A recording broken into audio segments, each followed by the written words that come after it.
Nestled in the heart of Old Town Saginaw, where time-worn brick buildings whisper tales of the past, lies a bistro on a mission.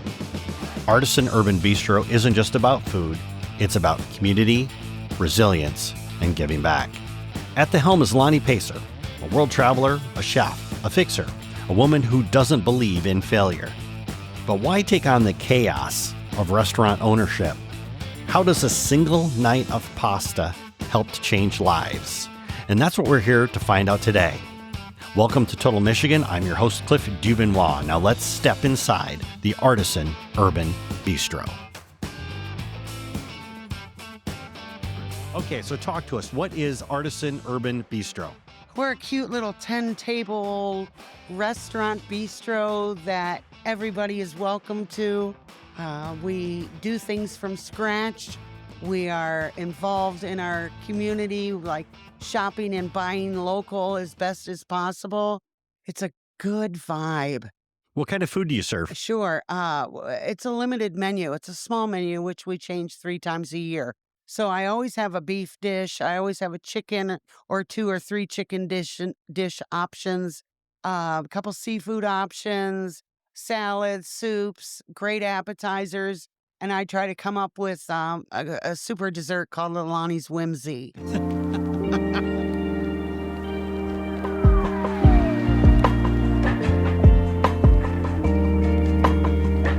Basically dedicated your restaurants to helping out local nonprofits that are in the area. Talk to us about that. One of my staff members said, hey, let's do the Grateful Pasta. You used to do it over at one of these other restaurants you worked at. Now we have serviced 3 years of Wednesdays where a nonprofit here in Saginaw promotes it on their social media. We promote it on our social media.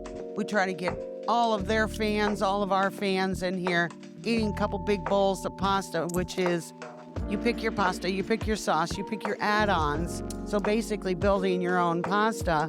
And we offer salads, garlic knots, whatever, is available per season. And then they get 10% of our sales. And we've helped people like Mustard Seed, Eastside Soup Kitchen, Amazing Grace Animal Shelter, Saginaw Humane Society.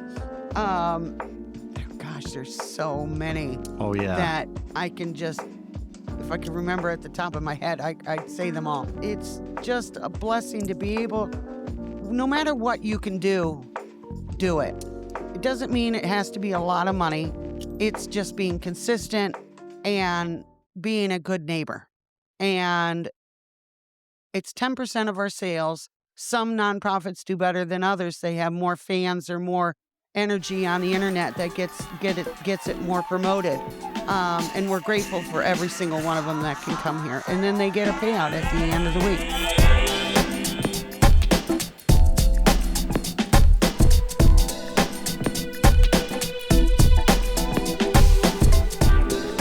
For Grateful Pasta, 10 tables may not sound like a lot, but when they can seat 50 to 60 people at once, how does the kitchen keep pace with that many meals? Meet the 2-man team of Blake and Tim, making sure that every meal is fresh, hot, and right on time. We do have a system where we don't want to rush them, so they get free bread if they order salads and if they order garlic knots. It's very much a system thing where Tim will wait and watch them. So he'll put out side salads and their garlic knots won't go out until those are made, and things will go in a process. So you're not rushing them out the door always.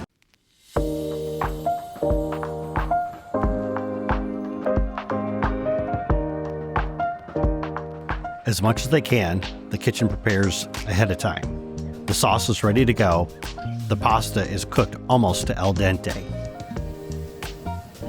From here, the sauce is added to a pan where it will then be put on the stove to start to get really piping hot.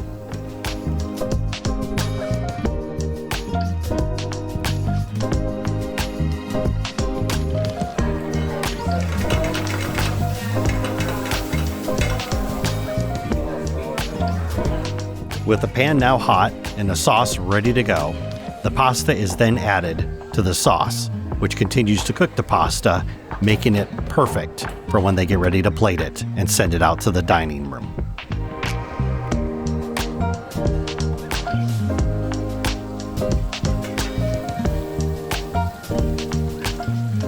So I use Reggie's for our seafood. I use the Bread Gal for our breakfast brunch bread. I use Hemlock Distributors, Stapleton's, and I use our local Jack's for most of our meat products and a lot of our produce. So trying to support this business by supporting my community helps all of us survive. Because if we can get people to cut back on the commercial restaurants, even though they employ local people who need to survive, and I catch myself at some of those every now and then too, we could change our habits once or twice a week to support a small business. We can save communities. Without us, things start to fail, and we can't have that happening. Because what you're talking about there is if somebody came in here and ate a meal, Yeah. not only is it they're buying a meal from you, but because you're sourcing the ingredients all locally, you're also supporting that local farmer. Correct. Your Your farmers market's coming up real soon. June, is right around the corner. We'll have a new menu out in June, which will be filled with a lot of local produce and hopefully some of the livestock that some of these farmers will provide for me, which is great.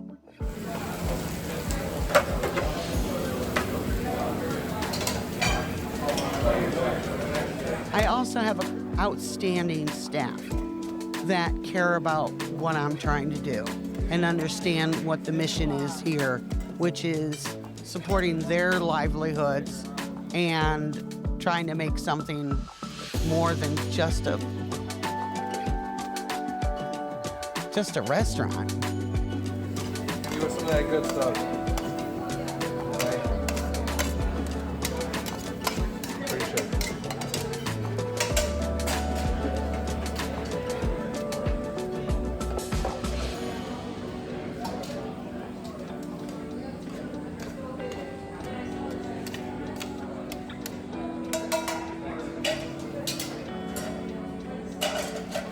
Hot coming through. Tonight, Lonnie and Artisan Urban Bistro teamed up with the Potter Street Station, a committee striving to restore this once beautiful train station to its former glory.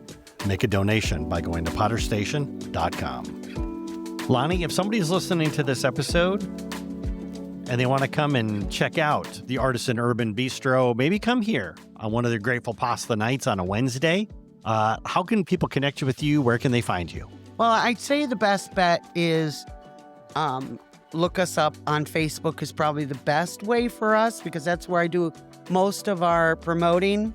WSGW News Radio also does buyback coupons for us a couple times a year, so keep your eye out for that.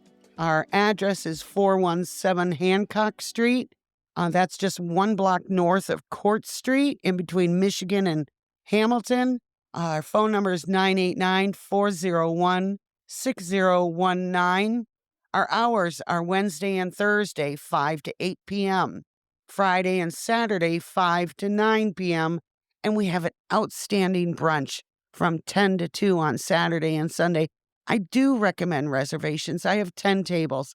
I'm also connected to Oracle Brewing, which allows us to serve people over there when they don't have anything fun functions going on. They allow us to. I have the best neighbors in the world.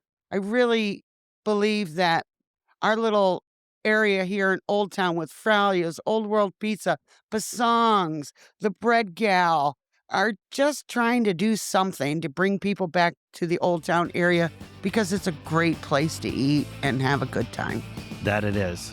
Lonnie, thank you so much for taking time to chat with us today. Really do appreciate it. Thanks, Cliff. And for audience, you can always roll on over totalmichigan.com and click on Lonnie's interview and get the links and the information that she just shared with us. We'll see you next time when we talk to another Michigander doing some pretty extraordinary things. We'll see you then.